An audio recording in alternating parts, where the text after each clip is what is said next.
ఆంధ్రప్రదేశ్ రాష్ట్రంలో చూసుకుంటే sir, after election situation, election polling రోజు జరిగినటువంటి సంఘటనలు కావచ్చు, ప్రత్యేకంగా మాట్లాడుకుంటే కొన్ని ఏరియాల్లో లైక్ పల్నాడు, మాచర్ల లాంటి ఏరియాల్లో జరిగినటువంటి సంఘటనలు 10 days తర్వాత దాంట్లోంచి ఒక వీడియో బయటికి రావడం, పిన్నెల్లి గారు ఆయన 5 టర్ములుగా ఎమ్మెల్యేలుగా గెలిచి 6వసారి మళ్ళీ నిలబడి ఇప్పుడు ఆయన ఏదో ఆవేశంతో పగలగొట్టారు అనేది, జస్ట్ పగలగొట్టిందాన్ని ఒక్కదాన్ని మాత్రమే జనరల్గా మీడియాలో అంటూ ఉంటారు.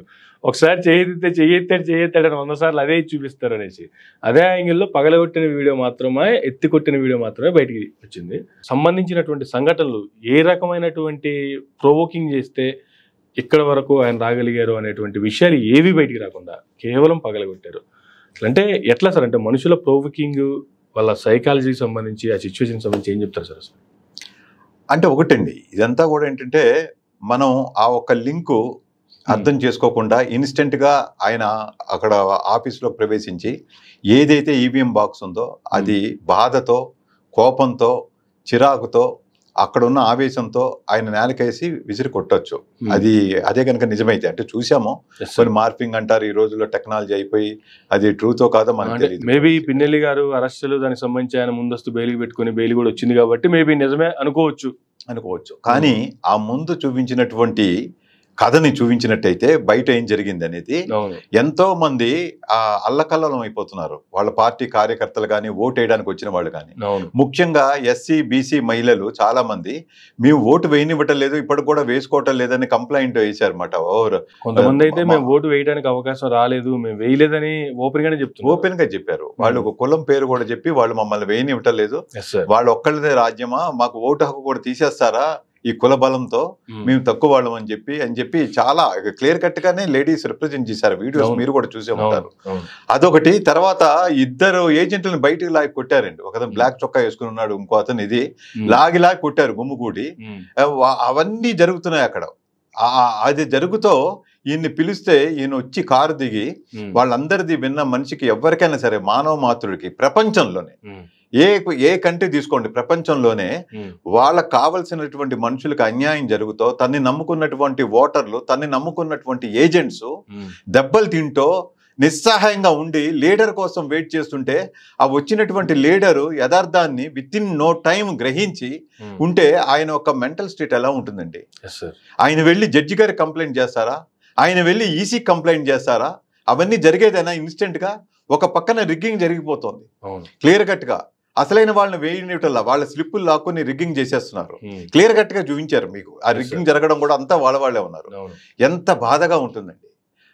ఇంకా మనం చూస్తున్న వాళ్ళమే, కేవలం చూస్తున్న వాళ్ళము, న్యాయం నిలబడాలని కోరుకుంటున్న వాళ్ళం. అతను అక్కడ నుంచున్నటువంటి మనిషి, అతని భవిష్యత్తు అది, అతని భవిష్యత్తు. పైపెచ్చు ప్రజాస్వామ్యంలో ఈవీఎంలన్నీ కూడా ఆడపిల్లలతో సమానం. ఒక అమ్మాయికి ద్రోహం జరుగుతోంది, అన్యాయం జరుగుతోంది, ఆమె మానాన్ని లాక్కుంటున్నారు అంటే ఆ బాధ్యత అయిన తండ్రికి ఎంత కోపం వస్తుందో, బాధ్యత అయిన అన్నకి ఎంత కోపం వస్తుందో, ఎంత ఆవేశంగా వెళ్తారో అంత ఆవేశంగా వెళ్ళాడు. ఎందుకంటే అది ప్రజాస్వామ్యం అండి. అది విమ్స్ అండ్ ఫ్యాన్సీస్, ప్రతి వాళ్ళు నమ్మినటువంటి నాయకుడికి వాళ్ళు ఓటేస్తారు. అది తెలుగుదేశానికి కావచ్చు, అది వైసీపీకి కావచ్చు, ఇంకోళ్ళకి కావచ్చు, తప్పేం లేదు, వాళ్ళ చాయిస్. అది బలవంతంగా వేయిస్తే తప్పు, మాకే వేయాలని. కానీ అక్కడ వేయడానికి వచ్చిన వాళ్ళని రాజ్యాంగం ఇచ్చినటువంటి ఒక రకమైనటువంటి రైట్ని మనం ఎందుకు ఉపయోగించుకోకూడదు? అంటే వాళ్ళకి అర్హత లేదా, వాళ్ళు తక్కువ జాతి వాళ్ళు అని చెప్పి, వాళ్ళు పేదవాళ్ళు అని చెప్పి, వాళ్ళు తక్కువ కులస్తులు అని చెప్పి అంత అహం చూపిస్తూ వాళ్ళని అసలు ఈజీగా చేదరించుకుంటూ భయపెడుతూ వాళ్ళు పరిగెత్తిస్తుంటే ఎట్లా? ఇది ఒక బాధ్యత అయినటువంటి ఎమ్మెల్యేగా ఆల్రెడీ 3-4 సార్లు ఆయన నెగ్గారు. బాధ్యత అయినటువంటి ఎమ్మెల్యేగా ఆ ఇన్స్టెంట్లో ఏం ఆలోచించాలి? ఒకవేళ ఆయన అక్కడ ఆ పని చేయలేకుండా ఉంటే అతను కొన్ని వేల మంది, లక్షల మంది నమ్మకాన్ని పోగొట్టుకునేవాడు. మా ఒక్క నాయకుడు మేము చెప్పినా కూడా, కంప్లైంట్ చేయినా కూడా అతను కూడా నిత్తేజస్సుగా ఏమి ఇది లేనట్టుగా ఉండిపోయాడు, మాకేమీ హెల్ప్ చేయలేకపోయాడు, ఏమి రియాక్ట్ అవ్వలేకపోయాడు, బొమ్మలా నుంచి ఉండిపోయాడు మాతో పాటు. ఆయనకు చెప్పుకుంటే ఎంత, చెప్పుకోకపోతే ఎంత అని బాధపడతారు. తర్వాత ఆయన జగన్మోహన్ రెడ్డి గారు నమ్మినటువంటి చాలా కాన్ఫిడెంట్ పర్సన్స్ లో ఈవెన్ పిన్నేని రామకృష్ణారెడ్డి గారు ఒకరు. ఎంతో చాలా ఆ వైఎస్ఆర్సీపీకి ఎంతో సపోర్ట్ ఇచ్చారు. జగన్మోహన్ రెడ్డి గారు అంటే ఎంతో గౌరవం. అందుకని ఆ ఇచ్చిన మాట ప్రకారం కూడా అతనికి బాధ్యత ఉంది. అతను గెలవాలి, మిగతా చోట్ల కూడా మిగతా వాళ్ళు గెలవాలి అనేటువంటి బాధ్యత ఉంటుంది ఆయన మీద. మీకు ఒక చిన్న కథ చెప్తానండి. ఈ ఈసీ కానీ మిగతా అథారిటీస్ కానీ మొత్తంగా చూడాలి, హోలిస్టిక్ గా చూడాలి. నిర్ణయం తీస్తున్నప్పుడు, ఎవరినైనా బ్లేమ్ చేస్తున్నప్పుడు, వాళ్ళ మీద ఒక టెర్రరిస్ట్ అని ముద్ర వేస్తున్నప్పుడు, అరాచకం అని ముద్ర వేస్తున్నప్పుడు, ఒక బ్రాహ్మడు వాళ్ళ చిన్న పిల్లాడిని ఉయ్యాల్లో కూర్చోబెట్టి కొంచెం కాపలాగా వాళ్ళ ఇంట్లో ముంగీసిని పెంచుతూ ఉండేవాడు ప్రేమగా. ఎవ్వరూ లేరు ఇంట్లో. సరే ఇక్కడికే వెళ్ళొద్దామని చెప్పి ఆయన వెళ్తాడు. ఈలోగా ఒక పాము వచ్చి ఆ పిల్లవాడిని కాటైపోతే ఈ ముంగీస్ అడ్డుపడి ఆ పాముని ముక్కలుగా కొరికి చంపేస్తుంది. కానీ ముంగీస్కి రక్తం అంటుకుంటుంది నోటికి. అయితే ఈ వార్త చెబుదాము అని చెప్పి ఆ యజమానికి చెబుదామని ఉత్సాహంతో పరుగులు తీస్తూ అతనికి ఎదురెళ్తే ఆ బ్రాహ్మడి ఒక యాటిట్యూడ్ ఎలా ఉంటుందంటే, అమ్మో ఉయ్యాలలో ఉన్న నా బిడ్డని ఈ ముంగి చంపేసినట్టుంది, పాముకు పాలు పోస్తా అన్నట్టుగా అయ్యిందని చెప్పి కోపంతో విచక్షణ లేకుండా ముందు వెనక ఆలోచించకుండా ఆ ముంగీస్ని చంపేస్తాడు చావుబాది. తీరా చూసి ఇంటికి వచ్చి రీచ్ అయ్యేటప్పటికి ఉయ్యాల్లో పిల్లాడు క్షేమంగా ఉంటాడు, కింద చచ్చిపడి ఉన్నటువంటి పాము ముక్కలై ఉంటుంది. అప్పుడు సత్యాన్ని తెలుసుకుని ఎంతో బాధపడతాడు, పశ్చాత్తాపడతాడు. అట్లాగా పిన్నెని రామకృష్ణారెడ్డి గారిని ప్రత్యర్థులు అతన్ని ఇరికిద్దామని, అతన్ని అటాక్ చేద్దామని చెప్పి అతను ఈవీఎంను కోపంగా నేలకేసి కొట్టడమే చూపించారు. కానీ మిగతాది బయట జరిగిన భాగవతం అంతా హోలిస్టిక్ గా చూడవలసిన అవసరం ఉందండి. ఎలక్షన్ కమిషన్ చాలా చాలా ఇంపార్టెంట్. అది అలా చూడవలసినటువంటి ఎలక్షన్ కమిషన్ అలా చూడకుండా ఈ ఒక్క వీడియోలో చూసి మాత్రమే దాదాపు ఒక 10 రకాల సెక్షన్లు ఆయన మీద మోపారు. అరెస్ట్కి రంగం సిద్ధం చేశారు, బలగాలను పంపించేశారు. ఎక్కడ వెతుకుతున్నారు, అక్కడ వెతుకుతున్నారు, పారిపోయాడట, విదేశాలకు వెళ్ళిపోయాడట, తప్పించుకొని తిరుగుతున్నాడట, అండర్ గ్రౌండ్లోకి వెళ్ళిపోయాడట, రకరకాల కామెంట్స్ వచ్చినాయి. నెక్స్ట్ డే చూసుకుంటే మరలా ఎలక్షన్ కమిషన్ ఆ వీడియోకి మాకు సంబంధం లేదని మళ్ళీ ఇంకో స్టేట్మెంట్ ఇచ్చారు. మా ద్వారా ఆ వీడియో రిలీజ్ అవ్వలేదు, అది ఎలా వచ్చిందో మాకు తెలియదు. మీ అండర్లో ఉండాల్సినటువంటి వీడియో మీకు తెలియకుండా బయటకు వచ్చిందంటే దాన్ని ఎలా చూడాలి సార్?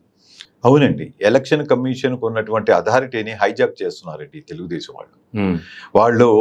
వాళ్ళకున్న పవర్స్ ఏంటనేది పూర్తిగా చూసినట్టయితే అంగబలం, ఆర్థిక బలం, అన్ని రకాల బలాలు ఉపయోగిస్తున్నారండి.